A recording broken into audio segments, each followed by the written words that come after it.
Guys. Oh my goodness. So, ano na ako, patrabaho na ako. Ay, nakakaluka. Ay, pa-work na naman mga ka-love.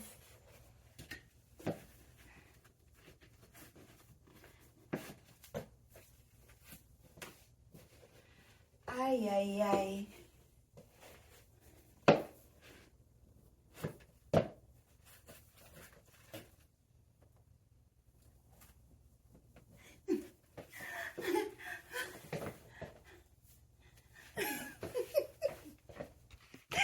Wala na naman magawa itong lula nyo. So, ayun mga kayang love. Itong lula nyo ay magluluto na siya ng aking paglulutuan ko ng yung apo ko na ano daw, may chicken gata daw. Chicken gata daw. Yan ang sabi niya. Kaya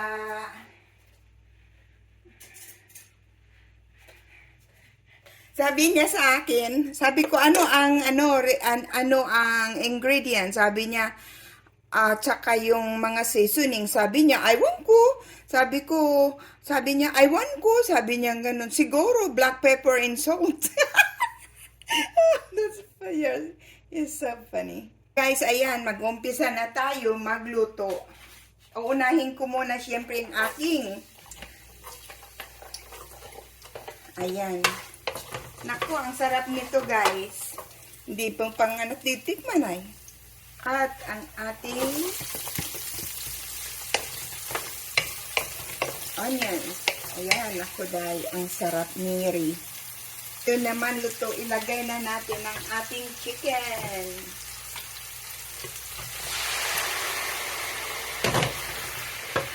Ayan, gusto ko yung dalawang spatula guys para talagang todo halo. Diba? Kasi pag dalawang spatula kasi masarap. Nahalo ka agad. Ganyan. At ngayon naman ang ating seasoning. Unahin ko yung yung ating chicken bouillon, black pepper,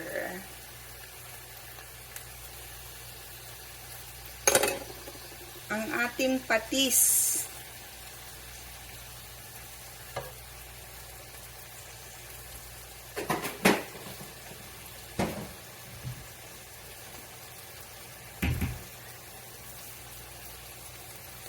at ang ating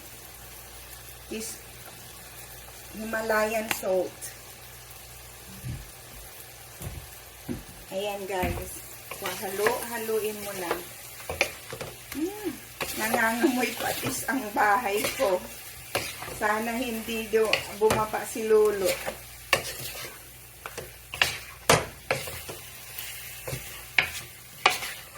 Ayan. Ngayon, bago ko ilagay ang aking coconut, lulutuin ko muna siya ng mga 10 minutos na walang sabaw, na walang coconut, para yung flavor talaga ng mga flavor ko ay kakagat yan sa masarap sa karne. Ayan, para kumagat talaga siya. Mga 10 minutos lang mga kayang love. Diyan. Iwanan mo yan dyan. Pabayaan mo siya. Inaamoy mo talaga yung patis. Na po mga kayang love. Titingnan natin ulit ang ating wow. Ayan. Medyo nag-brown na. Ihado kumagat na yung mga seasoning dyan sa ating chicken. So, ngayon, lalagyan na natin ng coconut. Sabi ng apo ko, mayroon daw maliliit na dahon. Pihado, ang ibig niyang sabihin, mayroon daw parang papaya. Since hindi tayo nakakuha papaya daw, So, since hindi tayo nakakita ng papaya, ang kinuha ko na lang sayote, guys.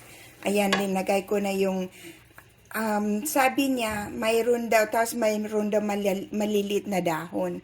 Pihado, malunggay yun. Dahil yun lang naman ang alam ko na maliliit na dahon na linalagay sa mga ganitong luto. Ayan. Ayan, pihadong pihado. Haluin nga natin ulit. Ayan. Siguro gusto ko dalawang coconut ang ilalagay ko. Kasi siyempre, masarap yung may sabaw. Ayan. Sarap.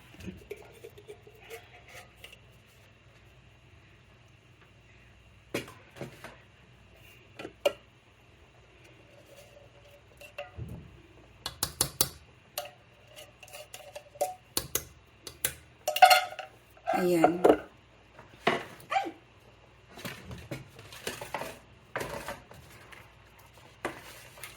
Ayan. Ang problema lang, guys, palibhasa kasi ako ay cook. Wala akong malaking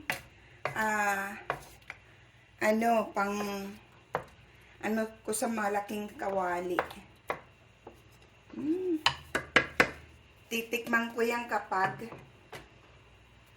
malapit na malapit man na maluto, dahil yan, manok yan. Alam mo naman, yung mga manok kailangan ingat-ingat, kailangan lutong-luto talaga.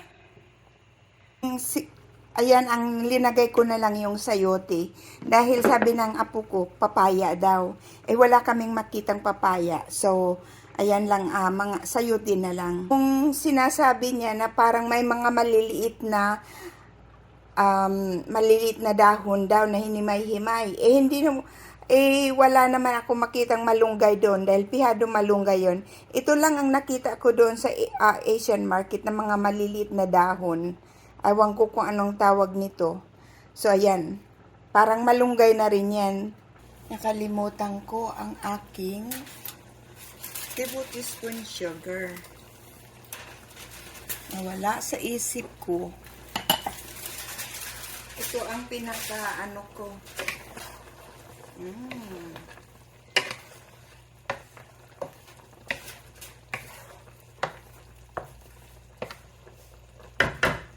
Siguro konting black pepper pa. Yung salt, okay na.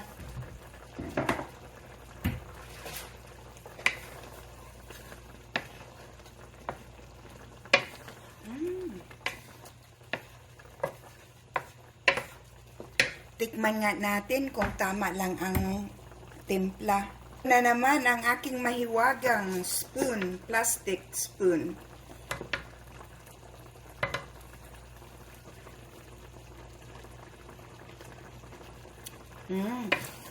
Tama lang. Tamang-tama lang, guys. Perfect taste. Hindi salty. Malasa. Tapos nilagay ko na ang aking pinakamalunggay.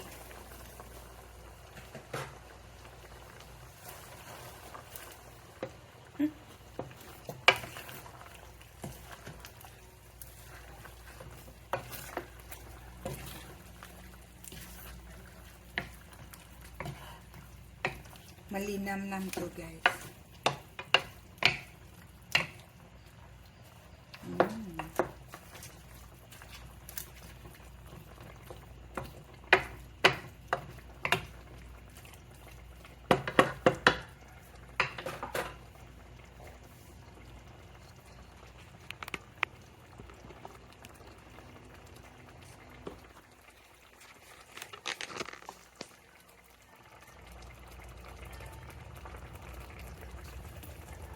And guys, ayan mga kayang love, tapos ng aking ginataang manok.